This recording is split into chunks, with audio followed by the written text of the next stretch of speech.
Welcome, welcome, welcome. We are doing a spooky night jack-o'-lanterns with watercolor. And boy, did I make a mess out of it.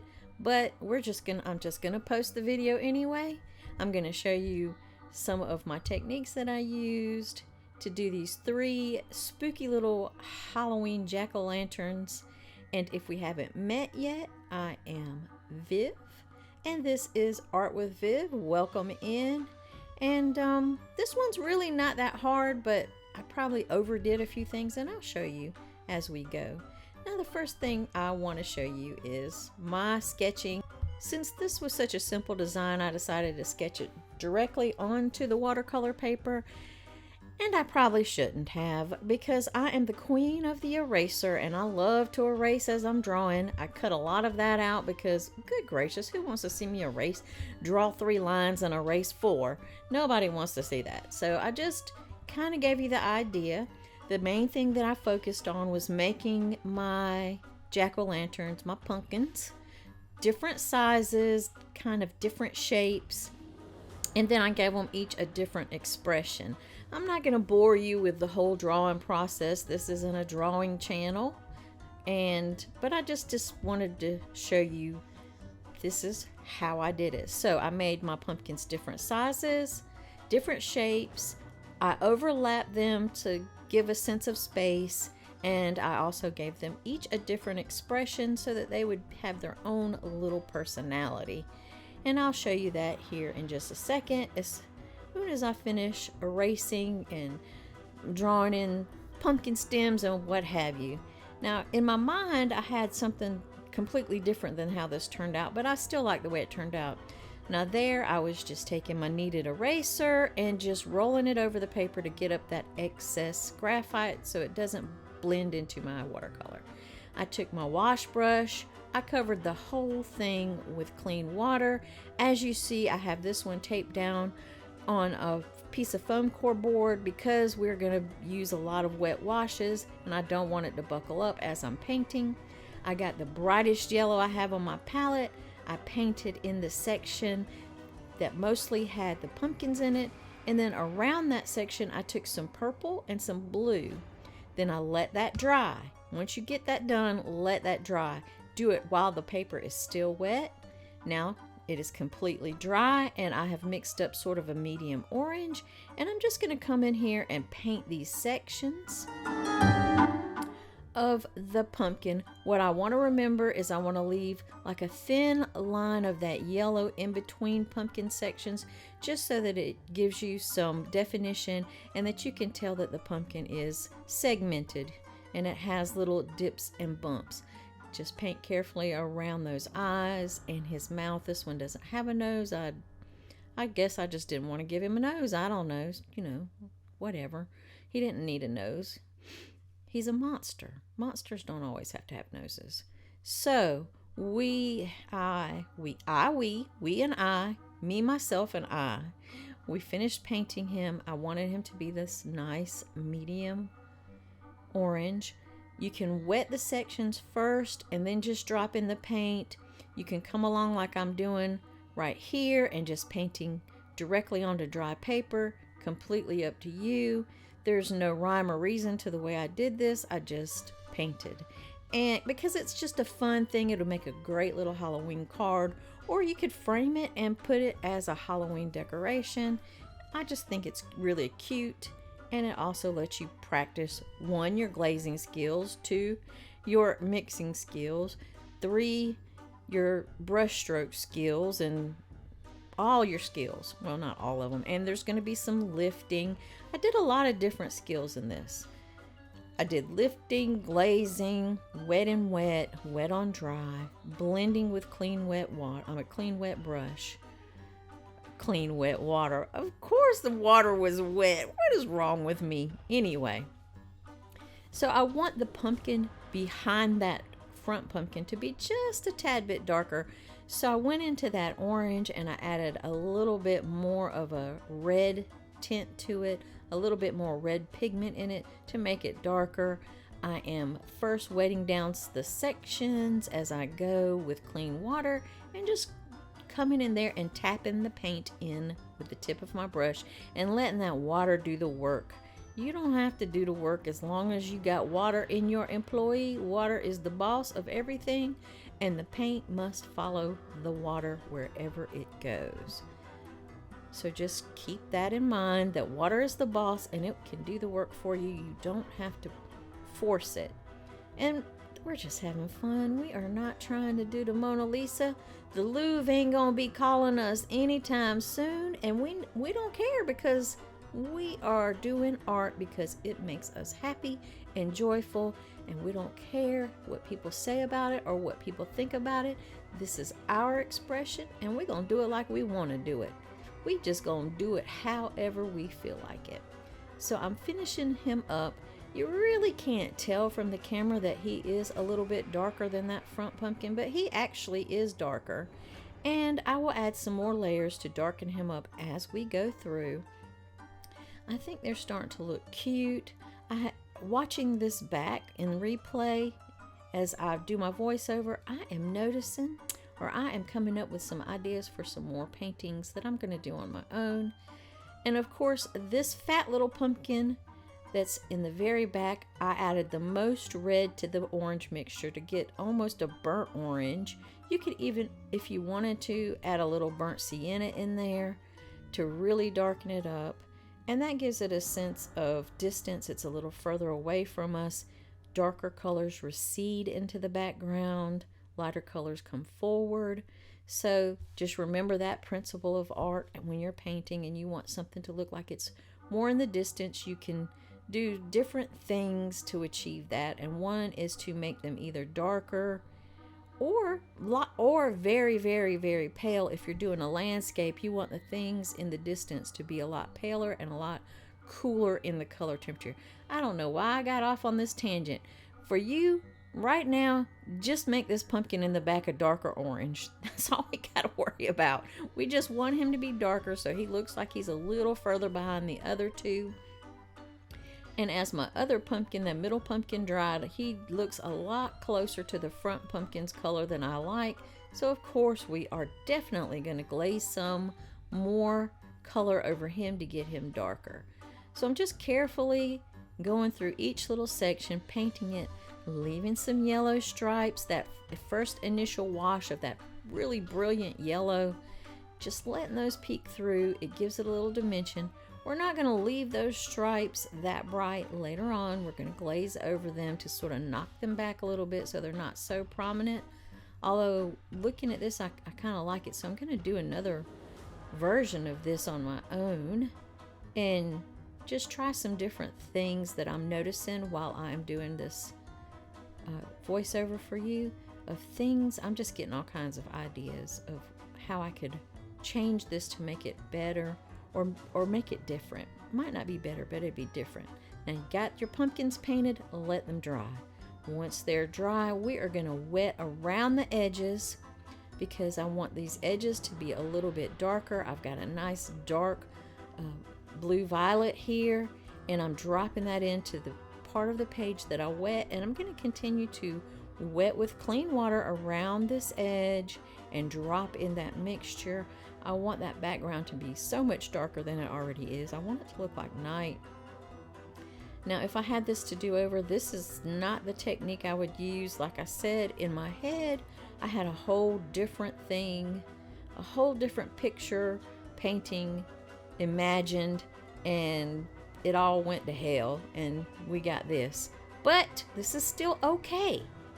You know, you learn. That's how you learn, by actually painting. You ain't gonna learn nothing by just watching me. You ain't gonna learn nothing by reading books, watching videos, looking at art. Well, you could learn something by looking at art. The way that you are gonna truly learn and internalize what you learn and hang on to it is by actually picking up that brush and doing it. Now, we letting that dry. I hope you paying attention to the thing, because I'm talking over it.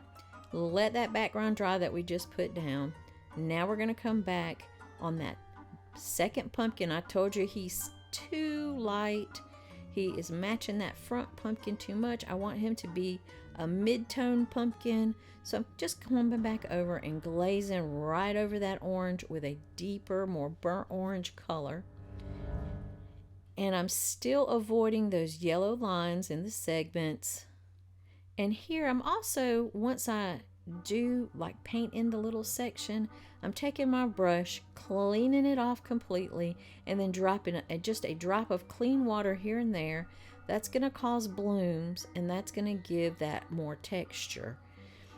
Now it didn't make, I did it while it was too wet. Like I dropped my clean water in there while it was still wet. It's best to do right before it's dry, when it's lost its shine, and you'll get a better bloom, but it still gave a nice effect. See, there I go. I am dropping in those little water dots. Those just little drops of clean water, and you can already see the little light cabbages or blooms forming.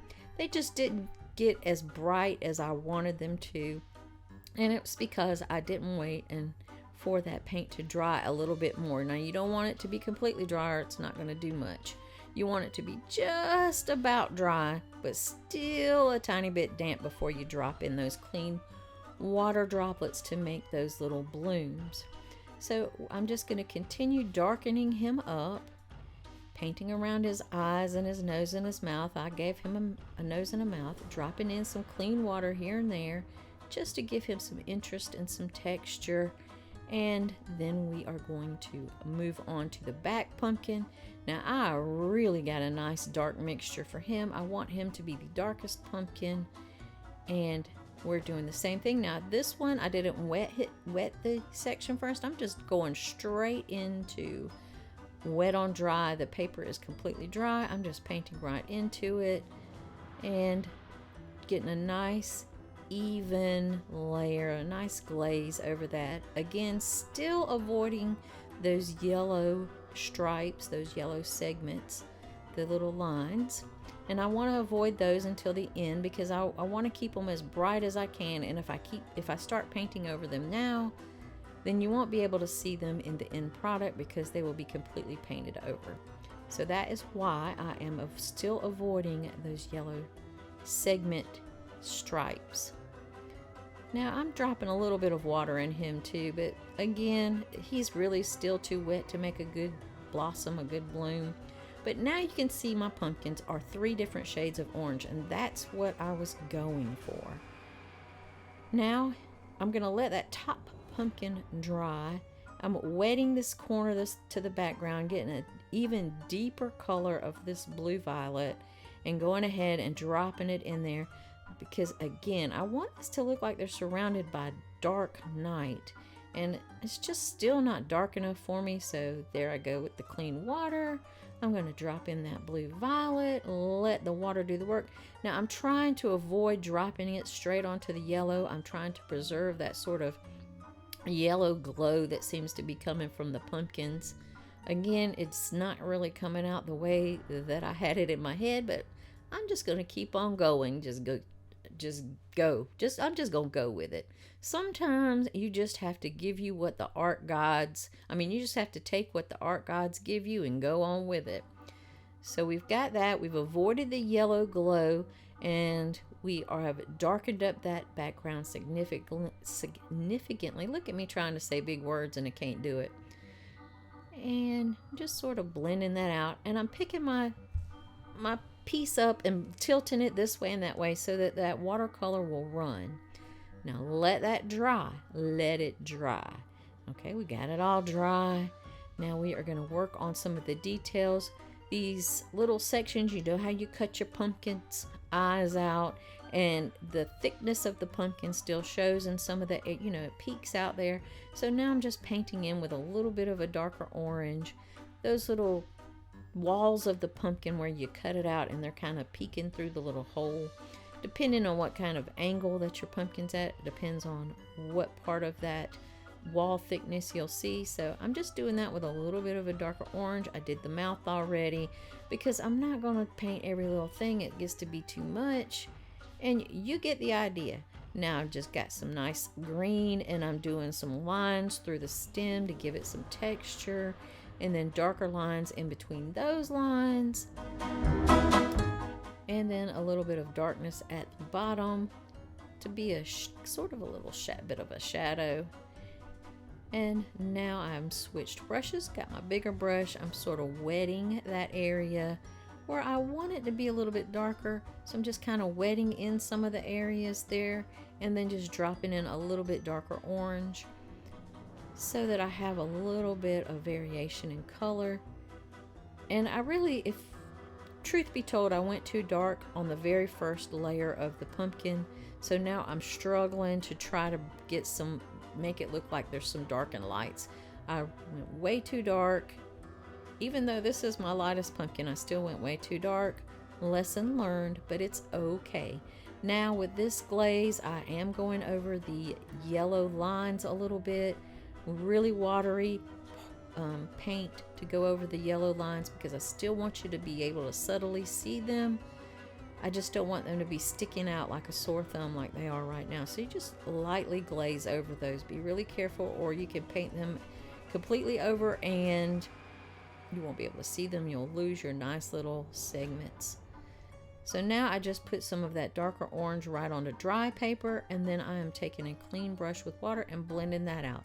That's also another technique you can use. You can use whatever technique that you want to. I'm just showing you different techniques that you can use. Do whatever is comfortable and natural to you and whatever feels like that's what you need to do. Trust your instincts. You have really good art instincts, but for some reason, a lot of us don't trust them and we're afraid to try things. But look, it's only paper. It's only paint and paper. You can just throw this one away if you don't like it and do another one. We're not curing cancer. We are just expressing ourselves, trying out new things, and doing something really good for our brain and our soul by concentrating on making art. It's really a good brain relaxer and calmer if you let it be. Now, if you get your panties in a wad, oh my God, probably not. All right, we're going to do the same thing with our other pumpkins. We're getting in those little thickness, the wall thickness that we can peek at through the holes that we've cut for their faces. And we're just doing that in a little bit of a darker orange. And it's actually, for this pumpkin, it's not necessarily a darker orange. It's darker than the yellow that's glowing out of the pumpkin. Let me clarify that. That's what we're doing there. And I am pleased with this so far. It's not coming out like I had in my head, but I'm still liking it.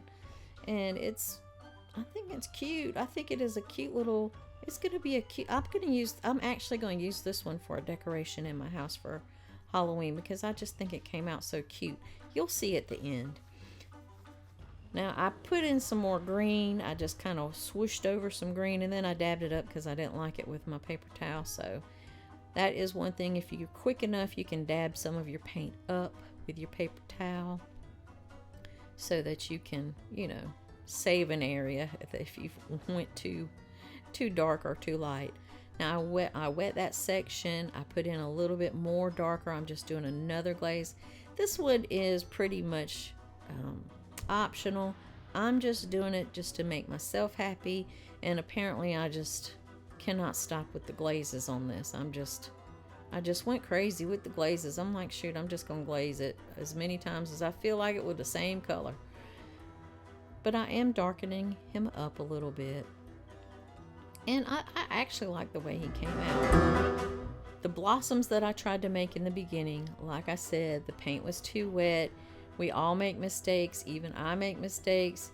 I don't care if you are the best artist if you are Leonardo da Vinci, you're still gonna make mistakes. It's just part of being a human, and it is okay. So be kind to yourself if you make mistakes. Now I got some green again. I got my smaller number 2 brush, and I'm just doing the little lines for texture. Gonna come back in with a little bit of a darker green, a little bit of that blue just to give it some interest. And we got a little stem up there. I completely painted over that back one stem. I don't even care right now. I am adding a deep red into that orange, and we are giving him another layer, or her, I don't know. And we're also painting just a light glaze over those yellow lines, those lines that separate the segment of pumpkin from each other. Just do a light glaze. You can still see them, but they're just not standing out like crazy. Although I think in my next painting of this, I am going to let those bad boys stand out. I've got a whole new idea, like I said. That's how you get ideas. That's how you learn, is by actually doing, actually painting. And I'm also trying to make it just a tad bit darker, where it looks like there's a shadow being cast from that other pumpkin beside of it and the one in front of it. So beside of those pumpkins, I'm trying to make it just a little bit darker. And later on, I will add even a deeper shadow. But I am keeping that in mind as I'm painting here. And just glazing over just lightly those bright yellow lines. And just putting in some darker color or a little bit more paint to make it darker. It's not a darker color, it's just more paint, sorry. Where I think it needs it. And just blending it out with my brush. Again, there's no fancy techniques in this, we're just doing it. So I'm mixing a little bit more orange. I'm going to do the thicknesses in his eyes, the wall thickness, that little shadowy part, with a little bit of medium orange up there, just like we did with our other two pumpkins. I really like the way these came out. It's like they get more scarier as it goes behind. Like the front one's not that scary. The second one's kind of scary and goofy, but that back one, he's like a mess. He's like, woo. He's the essence of Halloween scariness. Once you get those little wall thickness in that you can peek, we'll come up here and you can do some outlining with the darkest color on the palette. You can outline, and you see I didn't show you, but I did it on the other two pumpkins as well. I just outlined their eyes a little bit and their nose a little bit, just to give it a little bit of definition. It's an optional thing, you don't have to, but I like the way that it kind of brought those eyes and stuff out by giving it a little bit of outline just on the edge. Of course, that's not realistic. You're not going to see an outline in a real pumpkin. They're not going to be outlined unless somebody actually draws it on there. But yeah, I just came back, gave a little, it's an illustration. It's not meant to be super realistic. It's just meant to be fun, practice our watercolor skills, and get something cute at the end. That's all we're doing. That's all. So I decided I would just give him a dark stem, darken up these other stems with some kind of a moody, dark, deep green, add some shadow in there. And I like that. I'm glad I went back in with that little bit of darker green in that area to give it some more dimension. They were a little bit flat, their little pumpkin stems. Alright, so let's look at this and see what we got. It's looking okay.